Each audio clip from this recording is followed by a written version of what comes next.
बाद मैं कोई फरमाइश नहीं करूंगी, क्योंकि मेरी हर ख्वाहिश मेरे साथ ही रुखसत हो जाए। आज फिर मेरी दवाई लेने जाओगे पापा? नहीं जाने दूंगी पापा, नहीं जाने दूंगी। एक मुद्दत बाद तो मुझे बता दीजिए पापा, छोड़ कर न जाना पापा, छोड़ कर न जाना।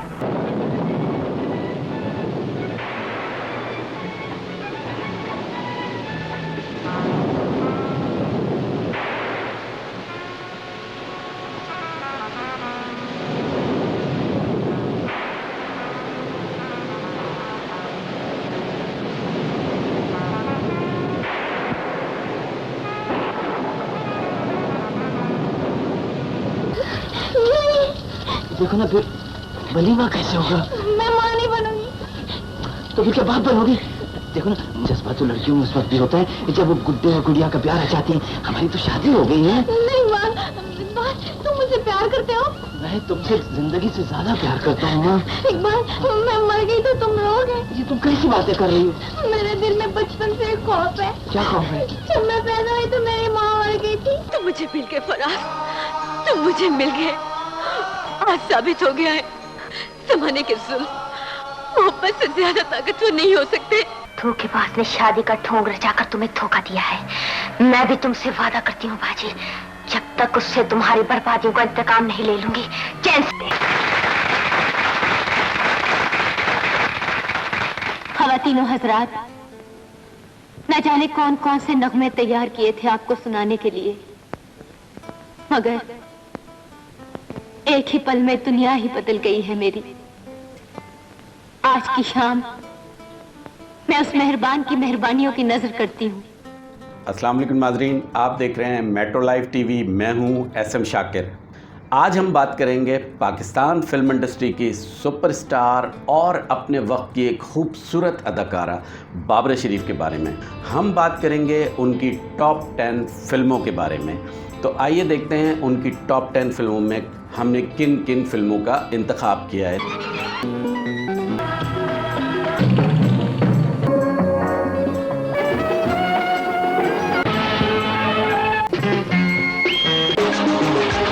बाबरा शरीफ की जो काबिल ज़िक्र फिल्में हैं उनमें पलकों की छाँव में, आंगन, हांगकांग के शोले, मिस सिंगापुर, देखा जाएगा, टीना, बेशुमार उनकी ऐसी फिल्में हैं जिनका हम अगर ज़िक्र करेंगे तो शायद ये वीडियो बहुत लंबी हो सकती है। लेकिन मैं समझता हूँ कि बाबरा शरीफ की फिल्में आज भी अगर देखी जाएं तो उनका उतना ही मज़ा आता है जितना उस वक्त आया करता था। तो आइए हम देखते हैं कि बाबरा शरीफ की टॉप 10 में नंबर 10 पे आने वाली फ़िल्म कौन सी है।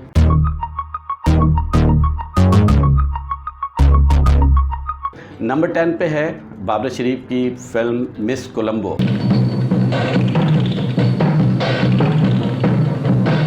मिस कोलंबो 1984 में रिलीज़ हुई। 1984 में रिलीज़ होने वाली ये फ़िल्म ईद उल फित्र के मौके पर रिलीज़ हुई और इसके साथ कामयाबी और बसेरा भी रिलीज़ हुई। कामयाबी, बसेरा, मिस कोलंबो ये 3 फिल्में थीं जो उस ईद पर रिलीज़ हुई और उसमें सबसे ज़्यादा जो बिज़नेस हासिल किया और सबसे ज़्यादा जो सुपरहिट फिल्म थी वो मिस कोलंबो थी। मिस कोलंबो की डायरेक्टर शमीम आरा थी। शमीम आरा और बाबरा शरीफ की जो ज़हनी केमिस्ट्री थी वो बहुत ज़्यादा मैच करती थी, बहुत ज़्यादा मिलती थी और उनको बाबरा शरीफ भी ये अक्सर कहती हैं कि जी मैं बड़ा फ्लेक्सिबल महसूस किया करती थी उनके साथ काम करने में, क्योंकि उनकी ज़हनी केमिस्ट्री मिलती थी। इस फिल्म में बाबरा शरीफ जिस तरह दिखाया गया है कि जावेद शेख की बहन होती है, शुरू में उनके माँ बाप को मार दिया जाता है और वो एक जंगल में हाथी उनको उठा के ले जाता है और वो फिर एक चर्च के सामने उनको रख के चला जाता है। हाथी का दिखाया है कि जी वो उसमें बहुत उसका भी काम है पूरी फिल्म में और किस तरह से वो जंगल में बाबरा शरीफ पलती बढ़ती हैं। तो नैयर सुल्ताना फिर उनको पालती हैं। नैयर सुल्ताना की इसमें बहुत ज़बरदस्त परफॉर्मेंस थी। अब फिल्म आहिस्ता आहिस्ता जब आगे बढ़ती है तो बाबरा शरीफ जवान होती हैं और जवान होने के बाद वो उस जंगल के लोगों के साथ उनके साथ घुल मिल जाती हैं। इसी तरह से कहानी आगे बढ़ती है और वो जो विलन पार्टी है वो अपने काम कर रही होती है। इधर जावेद शेख साहब जो है वो अपनी बहन को पहचानते नहीं हैं। जावेद शेख साहब की ये ग़ालिबन दूसरी या तीसरी फिल्म थी। जावेद शेख साहब ने भी बहुत अच्छी अदाकारी की। सबीता इस फिल्म में थी और असलम परवेज़ साहब इस फिल्म में थे।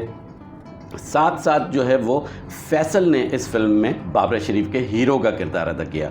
फैसल बहुत ज़बरदस्त एक्टर हमारे पाकिस्तान फिल्म इंडस्ट्री के रहे हैं और उन्होंने बाबरा के साथ बहुत फिल्मों में काम किया। और मैं ये समझता हूँ कि बाबरा शरीफ की सबसे ज़्यादा जो खूबसूरत जोड़ी लगती थी वो फैसल के साथ। बेशुमार फिल्में हैं फैसल के साथ। इस फिल्म में जो गाने थे इस फिल्म के वो बहुत खूबसूरत थे। फैसल और बाबरा का एक गाना था देखते ही देखते प्यार हो गया, बहुत खूबसूरत इसकी पिक्चराइजेशन थी। और जिस तरह से इन दोनों के एक्सप्रेशन इस गाने में थे, मैं ये समझता हूँ कि आज भी आप ये गाना देखें। और मैं अपने नाज़रीन से ज़रूर कहूँगा कि मिस कोलंबो के गाने ज़रूर देखें। आपको इतना खूबसूरत म्यूज़िक, खूबसूरत एक्टिंग, खूबसूरत एक्सप्रेशन जो इस गाने में नज़र आएंगे, शायद आपने आज के दौर में ऐसे गाने नहीं देखे होंगे। इसके साथ साथ एक कोरस गीत था, दिल से दिल टकराने दे ओ जानम, बहुत ही सुपर क्लास डांस, बहुत सुपर क्लास इसकी जो अक्कासी थी और डायरेक्शन थी, बहुत आला थी। गाने दीगर भी इस फिल्म में हैं। अब हम आ जाते हैं एक्टिंग की तरफ। तो एक्टिंग में बाबरा शरीफ सरे फहरिस्त रहीं और बाबरा शरीफ ने यह साबित किया कि वो पाकिस्तान फिल्म इंडस्ट्री की एक बहुत बड़ी परफॉर्मर है। और इसके सिले में उनको 1984 की बेहतरीन अदाकारा का निगार अवार्ड भी दिया गया। तो ये फिल्म बिलाशुबा बाबरा शरीफ की बेहतरीन फिल्मों में शुमार की जाती है। अपने बेगुनाह पापा और मम्मी के खून के धब्बे मैं नहीं भूल सकी क्राइस्ट, जो आज भी अपने इन हाथों में लगे महसूस करती हूँ। ये हाथ अपने पापा और मम्मी के खून का इंतकाम लेना चाहते हैं, लेकिन सामने अंधेरा ही अंधेरा है। बाबरा शरीफ की नंबर 9 पे जो फिल्म है और जो हमने मुंतखब की है उसका नाम है मेहरबानी।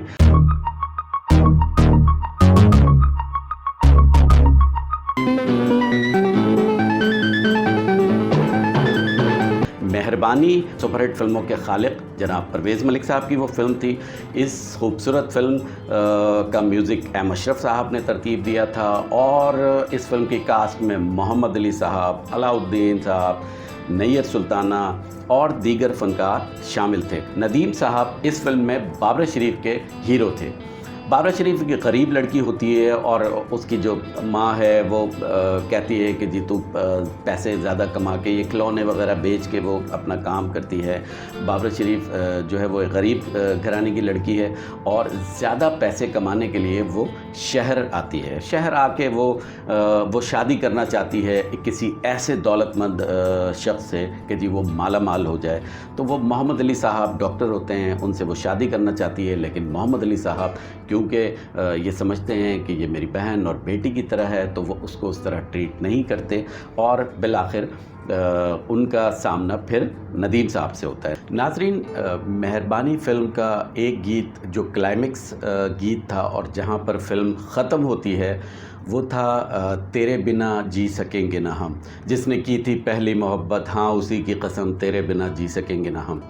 इसमें बाबरा शरीफ की किरदार निगारी उरूज पर थी और इतनी खूबसूरत वो उस गीत में लगी है कि जिसका जवाब नहीं था। ये नाजरीन वो गीत था कि आज भी आप उसको यूट्यूब पे या वीडियो पे कैसेट्स पे देखें तो आपको लगेगा कि जी हाँ, बाबरा शरीफ कितनी बड़ी और कितनी बड़ी एक्टर थी, सुपर परफॉर्मर थी।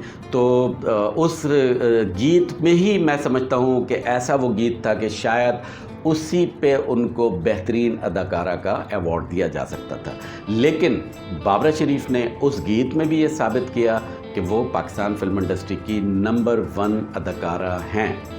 इस फिल्म के बारे में एक बात और मैं बताते चलूं कि भारत के सुपरस्टार राजेश खन्ना साहब ने इसी कहानी को लेके एक नई फिल्म बनानी चाहिए, उसका नाम था अलग अलग के लिए उन्होंने दिलीप कुमार साहब को अप्रोच किया और उन्हें कहा कि मुझे बाबरा शरीफ पाकिस्तान से कास्ट करनी है।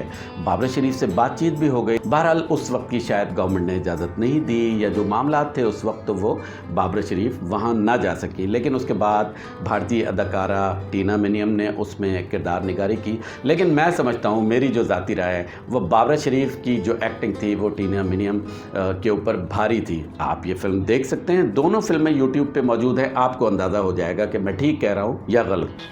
तुम मुझे बुलाना चाहती है? नहीं। तो फिर हंसो, कौन हंसो।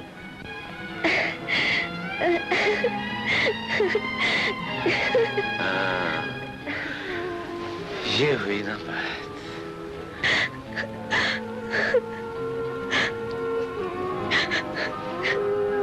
अब हम बढ़ते हैं बाबरा शरीफ की नंबर 8 पर आने वाली फिल्म।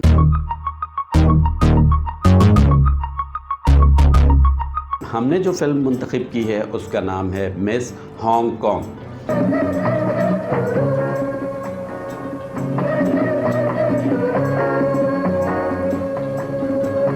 इस फिल्म की हिदायतकारा शमीम आरा थी।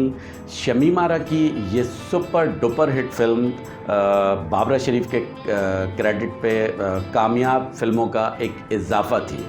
इस फिल्म में तारिक अजीज़ साहब एक प्रोफ़ेसर के किरदार में थे। प्रोफ़ेसर ऐसे कि वो वतन से, मुल्क से प्यार मोहब्बत करते थे, और माफिया ग्रुप मुनव्वर सईद साहब जिसके हेड थे, उन्होंने उनको अगवा कर लिया है और वो कुछ राज, कुछ डॉक्यूमेंट्स, कुछ केमिकल्स उनसे हासिल करना चाहते थे, जिसकी वजह से उनको कैद किया हुआ था हांगकांग में।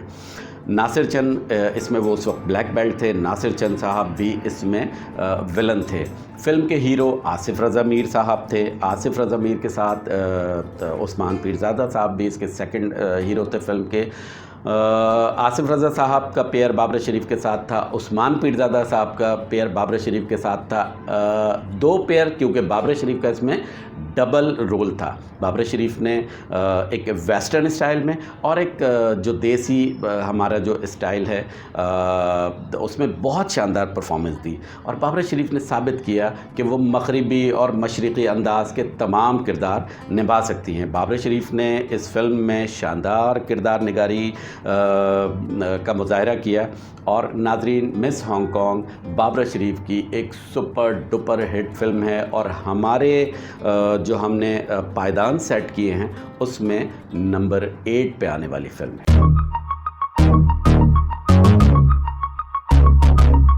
नंबर 7 पे जो बाबरा शरीफ की फिल्म है वो एक क्लासिकल फिल्म है।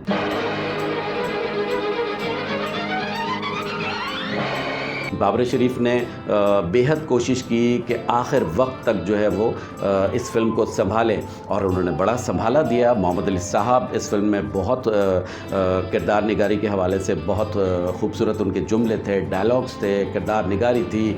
रेहान साहब ने बहुत अच्छा काम किया। सुल्तान रई साहब का बहुत अच्छा काम था। शाहिद साहब मुख्तसर रोल में थे। उन्होंने सब ने बहुत अच्छा काम किया, लेकिन आखिर में बाबरा शरीफ नंबर 1 पोजीशन पे नज़र आई। और मैं समझता हूँ कि हसन अस्करी साहब ने जिस तरह से बाबरा शरीफ से काम लिया वो उन्हीं का ही खासा है। हसन अस्करी साहब एक बहुत बड़े डायरेक्टर हैं, और मैं समझता हूँ कि उन्होंने बाबरा शरीफ से बहुत बेहतर काम लिया। तो आज बाबरा शरीफ की हमारे पायदान पे नंबर 7 पर आने वाली फिल्म है। आपने मेरी मम्मी को निकाला, मेरे डैड को 15 साल मुझसे छुपा रखा। आप झूठ कहते थे कि आपको मुझसे मोहब्बत है। आप तो मेरे मम्मी और डैड के भी दुश्मन है। आपको मुझसे कैसे मोहब्बत हो सकती है? ठीक है, आपको किसी से मोहब्बत नहीं, किसी से मोहब्बत नहीं। मैं यहाँ नहीं रहूँगी, नहीं रहूँगी।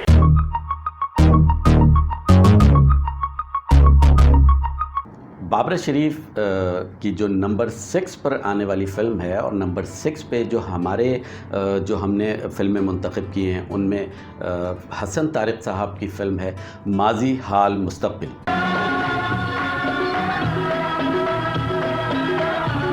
नाज़रीन, माजी हाल मुस्तक़बिल एक ऐसी क्लासिक फ़िल्म है जो पाकिस्तान फ़िल्म इंडस्ट्री की अगर आप टॉप 10, टॉप 15, टॉप 20 पाकिस्तान बनने से अब तक की फ़िल्में निकालें तो उनमें उसका नाम ज़रूर आएगा। हसन तारिक साहब हमेशा से मौज़ूआती और डिफरेंट फ़िल्में बनाया करते थे। मैं समझता हूँ कि पाकिस्तान फ़िल्म इंडस्ट्री में हसन तारिक साहब जिस तरह की फ़िल्में बनाते थे, तख्लीक़ किया करते थे, उसका कोई जवाब नहीं था।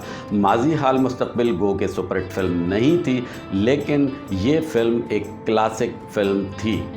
इस फिल्म का म्यूज़िक बहुत खूबसूरत था। इस फिल्म का एक गाना था, ज़िंदगी तूने हर कदम पे मुझे एक सपना नया दिखाया है।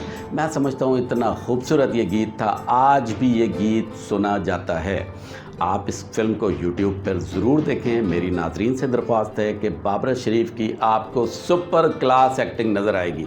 हसन तारिक साहब ने बाबरा शरीफ से जिस तरह काम लिया, वो मैं समझता हूँ कि हसन अस्करी साहब के बाद अगर हसन तारिक साहब को देखा जाए तो हसन तारिक ने भी लाजवाब उनसे किरदार निगारी करवाई। और ये सारा काम डायरेक्टर नंबर 5 पर आने वाली फिल्म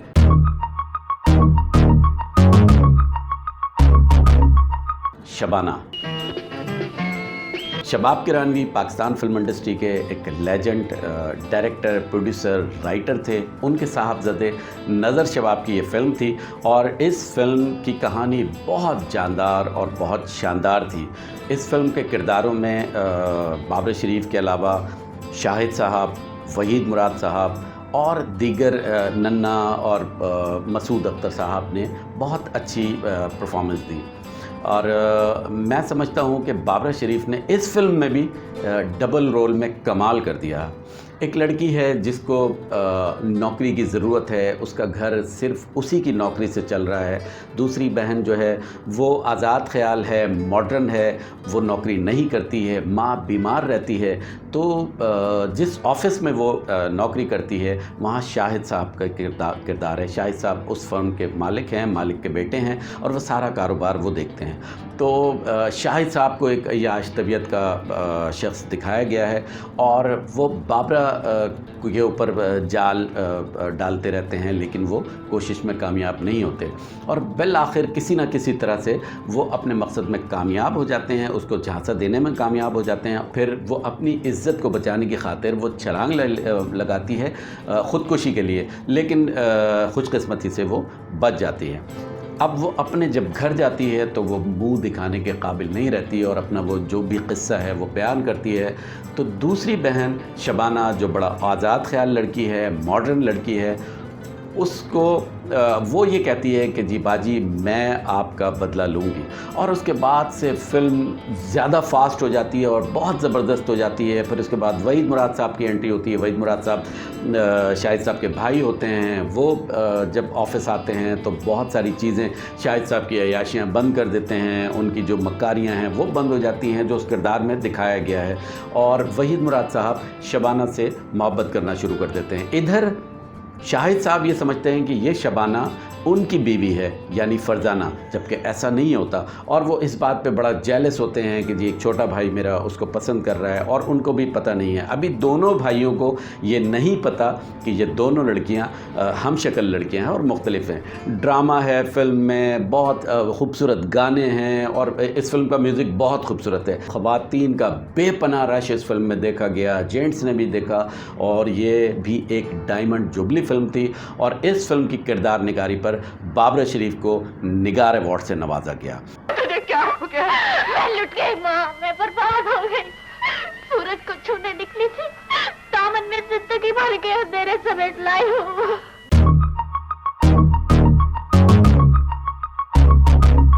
बाबरा शरीफ की नंबर 4 यानी नंबर 4 पर जो मुंतखब होने वाली फ़िल्म है उसका नाम है ज़िंदगी।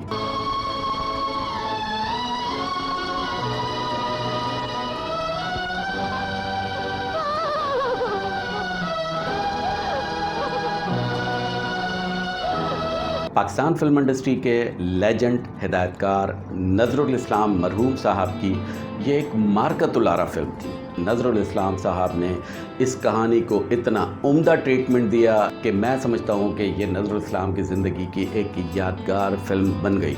इस फिल्म की कास्ट में बाबरा शरीफ, नदीम साहब, तालिश और तारिक अजीज़, रूही बानो और हुमायूं कुरैशी, खालिद सलीम मोटा, दीगर इसमें जो आर्टिस्ट मौजूद थे जो काम कर रहे थे और तमाम के तमाम ने बहुत अच्छा काम किया।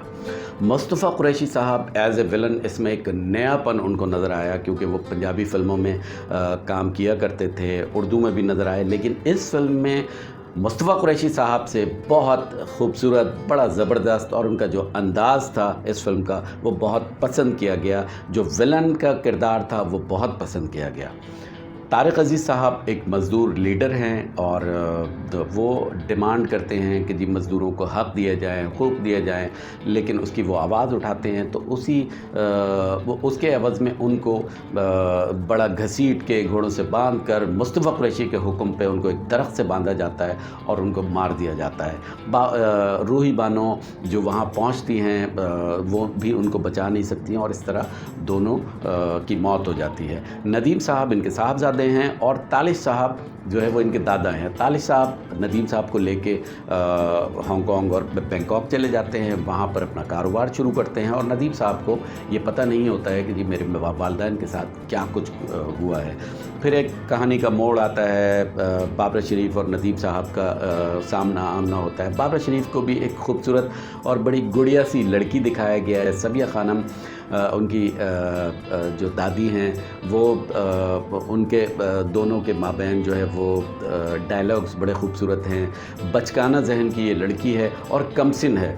तो इसी दौरान इनकी शादी की बातचीत होती है और इन दोनों की शादी की तारीख़ रख दी जाती है, शादी हो जाती है। लेकिन क्योंकि बाबरा शरीफ का जो किरदार दिखाया गया है वो एक नासमझ और कमसिन जो ये शादी और शादी से रिलेटेड जो चीज़ें हैं उनको नहीं समझती कि शादी का बंधन क्या है, शौहर क्या है, मोहब्बत क्या है, प्यार क्या है, तो इससे वो दूर रहती है। और वो जो मनाजिर थे मैं समझता हूँ कि वो देखने से काबिल हैं और जब स्क्रीन पे लोग देखा करते थे तो इससे बड़ा महजूज़ हुआ करते थे। नाज़रीन, इस फ़िल्म को ख़ुसूसन फैमिलीज़ ने बेहद देखा, बेहद पसंद किया। बाबरा शरीफ का जब वह किरदार जब वो माँ बन जाती हैं उसके बाद उसमें फिर तब्दीली आती है और एक संजीदा वो माँ उसमें दिखाया गया और उनका बेटा जो उससे बहुत प्यार करती हैं, बहुत मोहब्बत करती हैं दोनों। एक गाना है इसमें, जंगल में मंगल तेरे ही दम से, सब ने ये शोर मचाया है, सालगिरह का दिन आया है। ये गाना बड़ा खूबसूरत पिक्चराइज़ हुआ है, इसमें दोनों की परफॉर्मेंस बहुत खूबसूरत है, नदीम साहब की भी और बाबरा शरीफ की। फिर एक गाना है तेरे संग दोस्ती, हम ना तोड़े कभी, संग अपना रहे ना रहे, ये खूबसूरत गीत था। इस गीत के बाद जब इनकी जीप पे फायरिंग होती है, नदीम साहब ज़ख्मी हो जाते हैं और ज़ख्मी हालत में हॉस्पिटल में होते हैं। फिर उसके बाद वो बदला लेने के लिए मुस्तफ़ा कुरैशी के पास आते हैं। बाबरा शरीफ का जो बेटा है वो उस फायरिंग में जो है वो मारा जाता है और जिसका दुख और जिसका गम बाबरा शरीफ को निढाल कर देता है। नाज़रीन, आखिरी जो ये मंज़र था फ़िल्म का जिसमें एक बैकग्राउंड से गाना चल रहा है, तेरे संग दोस्ती हम ना छोड़ें कभी, संग अपना रहे ना रहे, उसको बैकग्राउंड पे वो गाना चल रहा है और नीचे उसके बेटे की मैयत जा रही है और ये हाथ छुड़ा के ख़वातीन से वाइट कलर की साड़ी और मुंह पे उसके खून लगा हुआ है बाबरा शरीफ के। मैं समझता हूँ कि जिस कदर खूबसूरत परफॉर्मेंस बाबरा शरीफ ने इस फिल्म में दी वो देखने से काबिल है। आज भी आप उस फिल्म को देखें तो आप बताएं कि क्या ये किरदार निगारी आज की कोई हीरोइन या उस वक्त की कोई हीरोइन कर सकती थी। मैं समझता हूँ बर्रे सग़ीर पाक व हिंद में उस वक्त ज़िंदगी में बाबरा ने जो एक्टिंग की, जो किरदार निगारी की, वो शायद कोई और नहीं कर सकता था। ये फ़िल्म एक खूबसूरत फ़िल्म थी, सुपरहिट फ़िल्म थी, काशिफ़ लिमिटेड एक इदारा है उसकी फ़िल्म थी और बाबरा शरीफ की कामयाब फ़िल्मों में एक इजाफ़ा थी जो सिर्फ़ और सिर्फ बाबरा शरीफ की फ़िल्म कहलाई।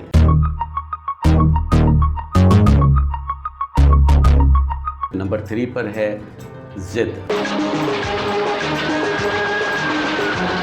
ज़िद मोहम्मद जावेद फ़ाज़िल साहब की फ़िल्म है। मोहम्मद जावेद फ़ाज़िल साहब की डायरेक्शन आला मेयार की हुआ करती थी और ज़िद उसका मुंह बोलता सबूत है। ज़िद में ज़िद की पूरी कास्ट में नदीम साहब, ग़ुलाम मोहिउद्दीन, बाबरा शरीफ, आसिफ़ खान, मुनज़्ज़र शेख, हुमायूं कुरैशी, बहार बेगम व दीगर मौजूद हैं।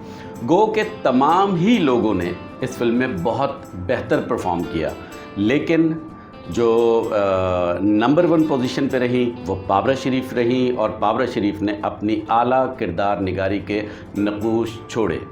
इसके बाद ग़ुलाम मोहिउद्दीन साहब इस फिल्म पे छाए रहे और नदीम साहब पर सबकत ले गए।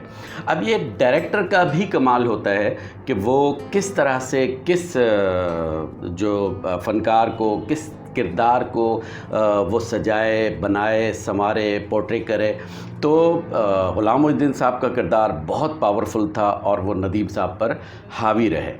लेकिन जो काम बाबरा शरीफ कर गई वो किसी और का नहीं था। बाबरा शरीफ ने शुरू से लेके आखिर तक इस फिल्म में बेहद मेहनत की और साबित किया कि वो बहुत बड़ी आर्टिस्ट हैं। ज़िद फिल्म में उनका किरदार एक ऐसी लड़की का है कि जिसके माँ बाप मर जाते हैं और उनका मामू उनको पालता है। वो मामू ग़ुलाम मोहिउद्दीन जो एक नवाब है उनके पास लेके आते हैं और ग़ुलाम मोहिउद्दीन साहब जो है उन्हें दिखाया गया एक नवाब हैं और अय्याश हैं और मुतअद्दिद शादियां वो कर चुके हैं। बाबरा शरीफ को देखते ही उनको बाबरा शरीफ पसंद आ जाती हैं और फरवी उनका नाम होता है, तो फरवी से वो मोहब्बत करने लगते हैं। जब बाबरा शरीफ को ये पता चलता है कि वो फ़रोख्त हो चुकी हैं तो वो वहाँ से भागने की कोशिश करती हैं, लेकिन नहीं भाग पाती। नदीम साहब जो दूसरे शहर से अपने दोस्त यानी ग़ुलाम मोहिउद्दीन साहब से मिलने आते हैं और वो बहुत अच्छे उनके दोस्त होते हैं।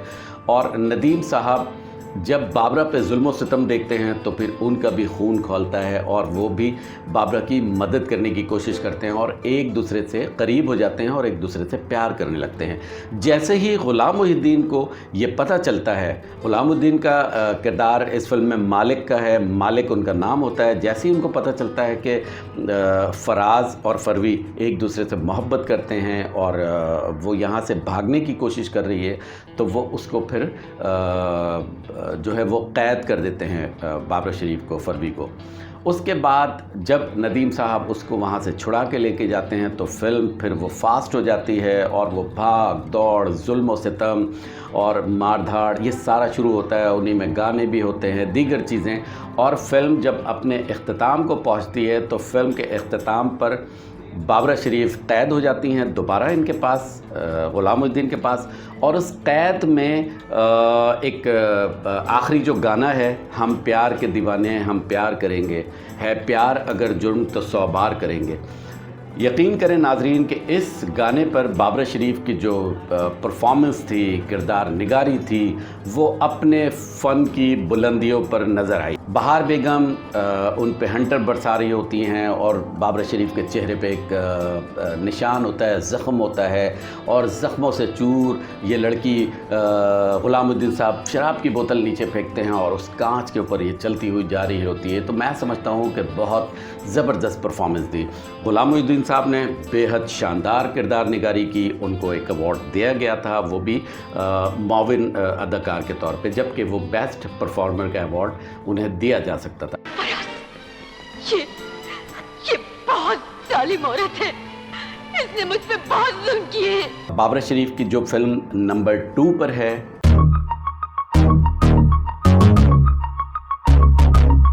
उसका नाम है मेरा नाम है मोहब्बत।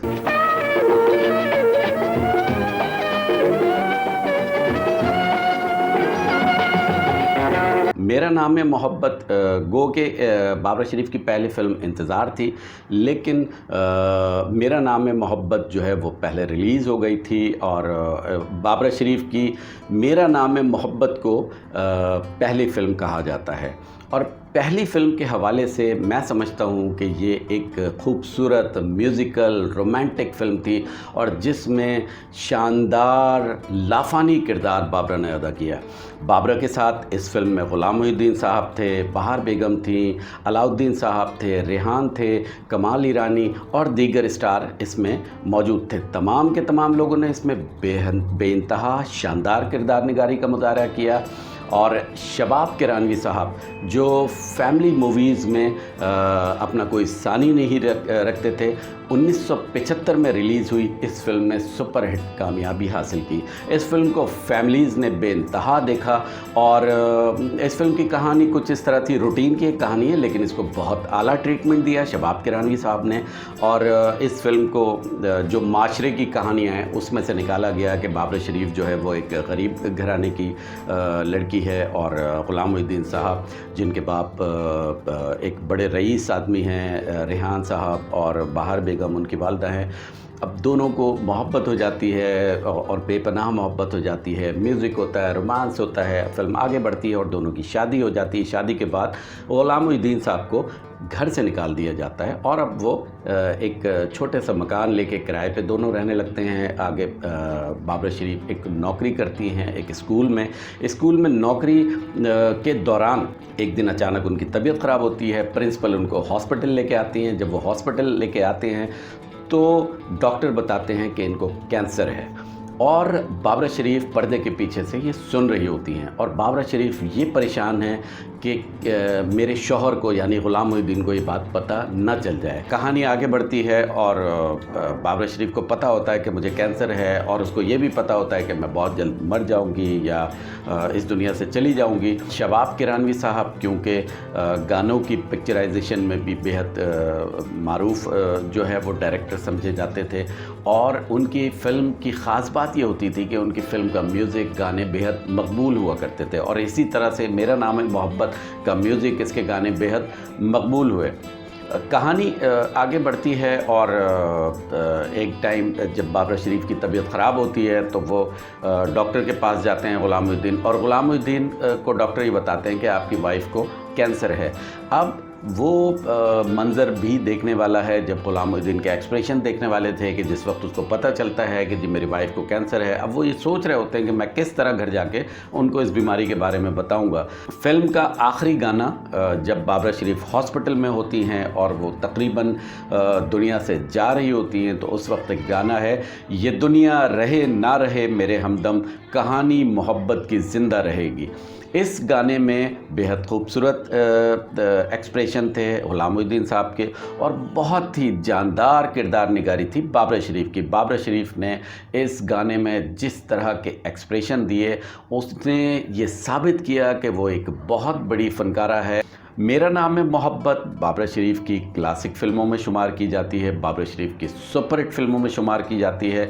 1975 में रिलीज़ की गई शबाब किरानवी की ये फ़िल्म एक कामयाब तरीन फ़िल्म थी और जिसको फैमिलीज़ ने बेहद पसंद किया।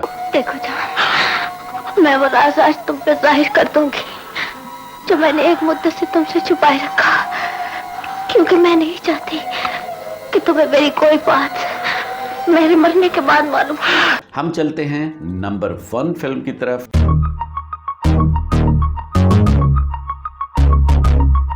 नंबर 1 पे जो फिल्म है वो है जनाब हसन अस्करी साहब की फिल्म सलाखें।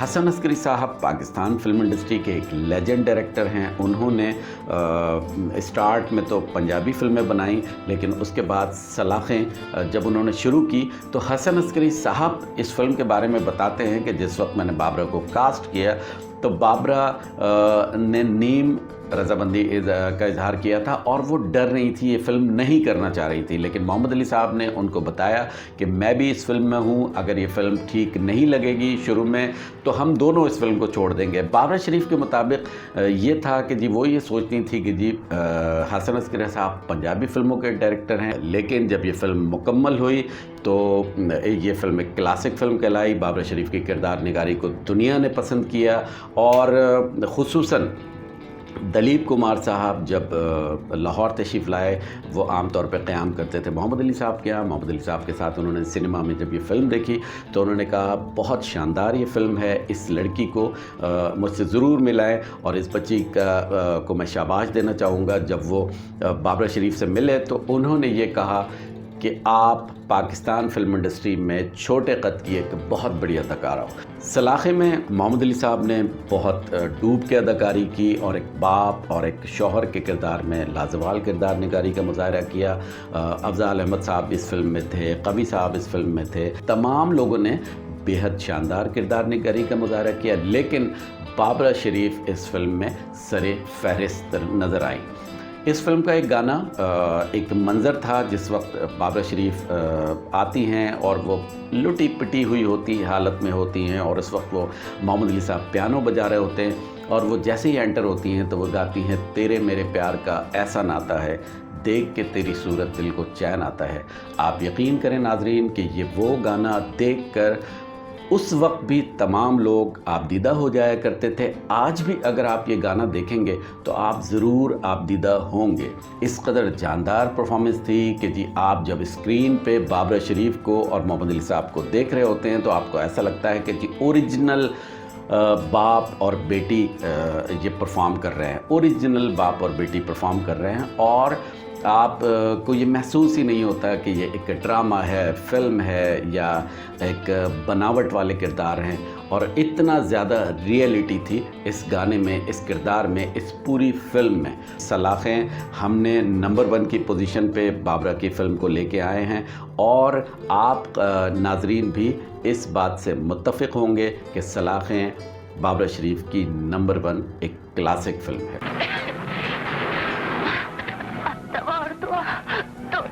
हो गई है बाबा, तुम्हारी बेटी का बस इलाज है बाबा।